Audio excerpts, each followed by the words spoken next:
Silver okay hotel शहर के पुराने हिस्से में खड़ा था। एक ऐसा होटल जिसे देखकर लगता था कि उसके हर कमरे की दीवारों में बीते सालों की चीखें छिपी हैं। होटल अब लगभग खाली रहता था। वजह थी उसकी सबसे बदनाम जगह, कमरा नंबर 13। अनीश, एक युवा पत्रकार, इन अफवाहों की सच्चाई पता लगाने होटल आया था। वह सोचता था कि यह सब अंधविश्वास है। रिसेप्शन पर खड़े आदमी ने जब सुना कि वो 13 नंबर कमरा चाहता है, उसके चेहरे पर घबराहट साफ दिखी। सर, ये कमरा लोग नहीं लेते, उसने धीमे कहा। यही तो वजह है कि मुझे लेना है, अनीश मुस्कुराया। रिसेप्शनिस्ट ने चाबी देते हुए सिर्फ एक चेतावनी दी, रात 12 के बाद फोन मत उठाना। अनीश ने इसे मजाक समझकर अनदेखा कर दिया। कमरे में घुसते ही उसे हल्की ठंड महसूस हुई। कमरा साफ था, लेकिन हवा में एक अजीब खामोशी लटकी थी। कमरे के बेड के पास एक पुराना स्टील का टेलीफोन रखा था, इतना पुराना कि लगे जैसे संग्रहालय से उठा लाया गया हो। रात होने लगी। वो अपने नोट्स, कैमरा और रिकॉर्डर सेट करने लगा। घड़ी ने 12:07 बजाए और उसी क्षण ट्रर ट्रर कमरे का फोन बज उठा। अनीश चौंक गया। होटल की फोन लाइनें तो सालों से बंद थीं। वो कुछ सेकंड तक सुनता रहा, फिर फोन उठाया। हेलो।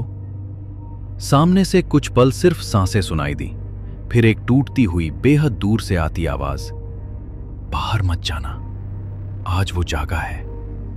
कॉल कट गई। अनीश का दिल तेजी से धड़कने लगा। कौन था? कोई मेहमान? कोई मजाक? वो उठकर कमरे में घूमने लगा।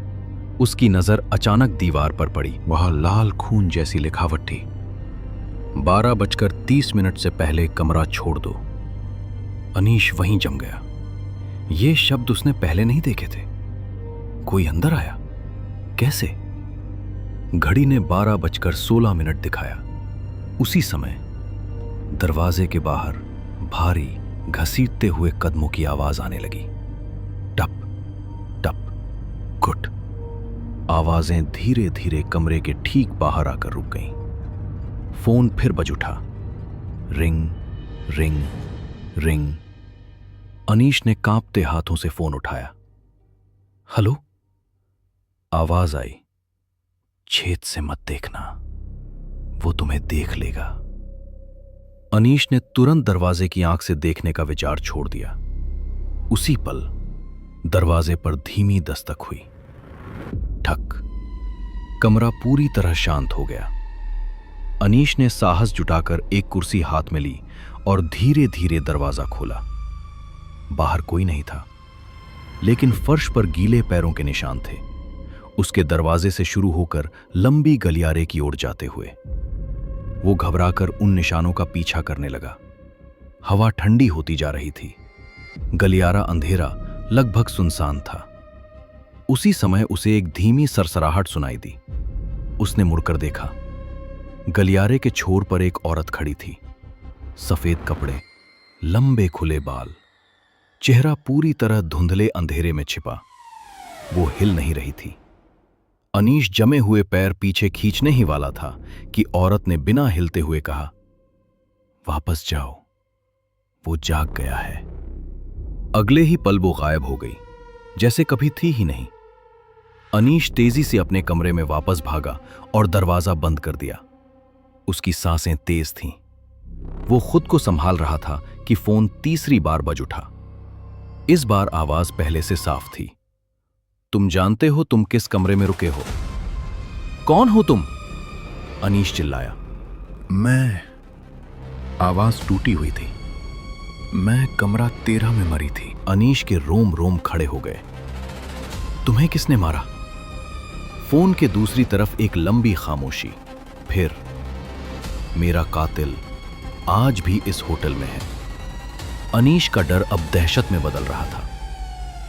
और वो कौन है? आज आधी रात वो फिर उसी की तलाश में निकला है जो इस कमरे में रहता है।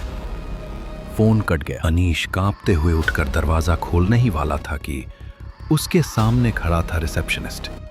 चेहरा पीला, आंखें लाल, अजीब मुस्कान। सर, उसने शांत आवाज में कहा, आप फोन किसका उठा रहे थे? अनीश ने कांपते हुए कहा, यही आपके होटल का फोन बज रहा था। रिसेप्शनिस्ट धीरे से मुस्कुराया, सर, होटल की सभी फोन लाइनें 10 साल से बंद है। अनीश का दिल भारी हो गया। वो कुछ बोल भी ना पाया। रिसेप्शनिस्ट ने गलियारे की तरफ इशारा किया, और हां, वो जो पैरों के निशान आपने देखे, वो नीचे झुककर निशानों को देखता है। ये निशान हर रात दिखाई देते हैं। फिर वो अनीश की आंखों में देखता है और धीमी आवाज में कहता है, लेकिन आज ये आपके कमरे से शुरू हुए हैं। अनीश का खून जैसे जम गया। मेरे कमरे से? हां, रिसेप्शनिस्ट धीरे से बोला। पिछली बार ऐसे निशान तब दिखे थे जब उस औरत की मौत हुई थी। अचानक ऊपर वाली मंजिल से एक भयानक चीख सुनाई दी, ऐसी चीख जो किसी इंसान की नहीं लगती थी। दोनों ने सिर उठाया। रिसेप्शनिस्ट के चेहरे पर अब घबराहट नहीं, एक अजीब ठंडी मुस्कान थी।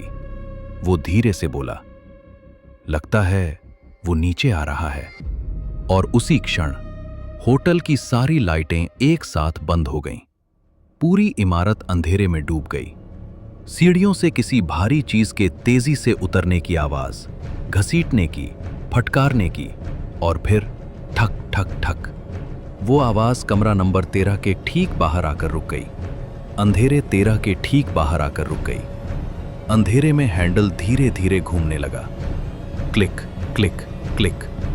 दरवाजा खुलने ही वाला था और यहीं कहानी खत्म होती है।